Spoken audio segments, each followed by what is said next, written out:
42%, 43% pour Biden, mais rien n'est joué parce que dans des bastions démocrates, comme par exemple Philadelphie, les dépouillements sont arrêtés et on sait que le vote par correspondance, dont on attend les résultats encore, eh bien, peut pencher du côté des démocrates. Donc voilà les cinq états clés, on va dire, les 5 états clés avec une importance particulière pour la Pennsylvanie ce matin. Merci beaucoup Benjamin. Laurence, essayons de se projeter un petit peu, Laurence Selim, à partir de demain. Il va se passer quoi maintenant dans les heures qui viennent? Il va se passer d'abord une attention sur la Pennsylvanie, parce que tout le monde va parler de la Pennsylvanie pour voir ses bulletins par correspondance. Ensuite, il va falloir faire la même chose dans le Michigan.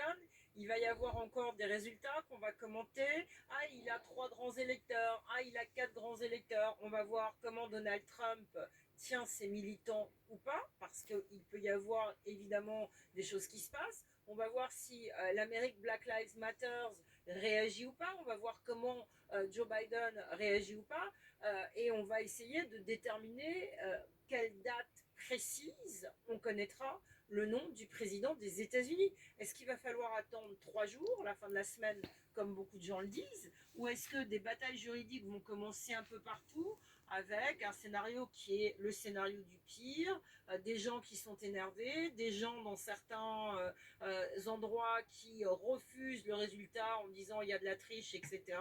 Et là, on peut être dans un scénario terrible. Moi, ce que je trouve intéressant de dire journalistiquement, c'est que Donald Trump avait quand même, de manière stratégique, prévu ce qui est en train de se passer, avec notamment cette histoire, et j'insiste là-dessus, de nomination de juges à la Cour suprême.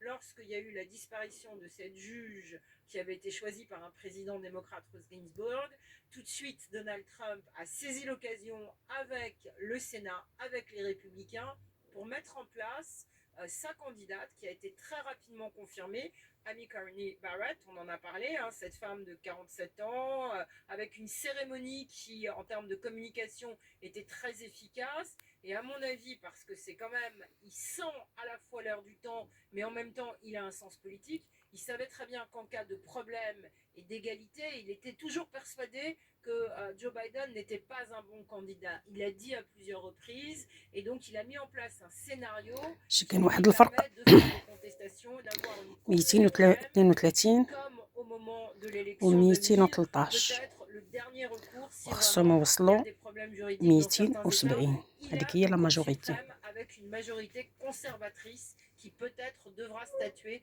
sur cette élection présidentielle. Là, c'est le scénario du pire, mais en tout cas, tous les éléments sont en place. Et ce qui m'a frappé ce soir, c'est de voir Donald Trump parler de la Cour suprême dans son allocution lorsqu'on l'a entendu il y a quelques instants. Ça vous inquiète sur la stabilité effectivement des événements pour les prochains jours? Oui, je crois qu'il faut être dans un sentiment d'inquiétude. On n'est pas dans une élection présidentielle classique.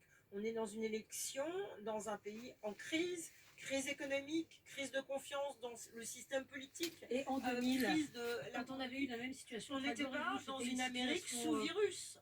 Et c'est ça qui est vraiment très très inquiétant. C'est-à-dire, et on n'était pas dans ce niveau de radicalisation qu'on voit de part et d'autre. De part et d'autre, les deux Amériques veulent gagner. Même si on a beaucoup dit ces derniers jours qu'il y avait des risques de tension, on a vu que la Maison-Blanche s'est barricadée, qu'il y a eu des rassemblements. Magali Barthès, la situation peut difficilement être plus inextricable qu'elle l'est, et pourtant, ce soir, autour de la Maison-Blanche, vous n'avez pas assisté à des scènes d'émeutes, vous n'avez pas assisté à des dérapages, les choses sont restées calmes. Oui, c'est vrai que c'est resté calme cette nuit autour de la Maison Blanche. Il y a eu beaucoup de monde, à un moment qui s'est massé devant les grilles, mais l'ambiance était plutôt bon enfant. Ça a un petit peu dérapé un peu plus tard quand il y avait quelques groupes d'Antifa ou de Black Lives Matter qui ont essayé, c'est vrai, de lancer quelques pétards, mais la plupart du temps, la police a vraiment, enfin, tout le temps d'ailleurs, la police a gardé le contrôle. Maintenant, c'est vrai qu'on rentre dans une nouvelle période désormais, et on se demande comment vont réagir justement ces antifas, ces Black Lives Matter qu'on a vu au discours de Donald Trump, si radical, qui dit qu'il veut donc passer en force et qui proclame sa victoire. On se demande aussi en face comment vont réagir les Trumpistes les plus radicalisés, auxquels Donald Trump, vous vous en souvenez, dans le premier débat, avait demandé de se tenir prêt. Il y a quand même beaucoup d'inquiétudes et de fébrilité qui sont en train de monter dans la capitale fédérale.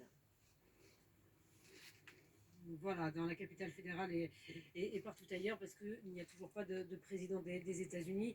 Jean-Daniel Lévy, vous êtes directeur du département politique et opinion d'Harris Interactive. Merci d'être avec nous. Évidemment, on va vous poser une question sur les sondages, les prévisions. On est très très loin du scénario, semble-t-il, ce matin, qui avait été dessiné par les sondeurs.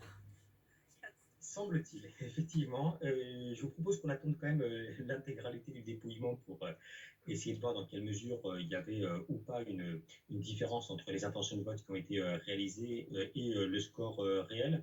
Moi, je vais quand même attendre, avant de prononcer précisément, le résultat dans un certain nombre d'États, notamment le Wisconsin, le Michigan, la Pennsylvanie, qui sont trois États clés, qui sont trois États qui ont été identifiés comme pouvant être gagnés par Biden et qui peuvent effectivement modifier fondamentalement le résultat que l'on aura, je pense, d'ici la fin de semaine. Quoi qu'il en soit, quand on regarde dans certains lieux, notamment par exemple la Floride, pour partie le Texas, il avait été indiqué que le score qui serait attribué à Donald Trump serait peut-être moins important que celui qu'il avait eu en 2016. Il avait été également indiqué que l'Arizona pouvait être, alors même que c'est un État qu'on qualifie traditionnellement comme étant républicain, que c'est un État qui aurait pu basculer du côté de Biden. Donc la victoire qui avait été annoncée par ce sondage, comme quoi il y aurait une situation absolument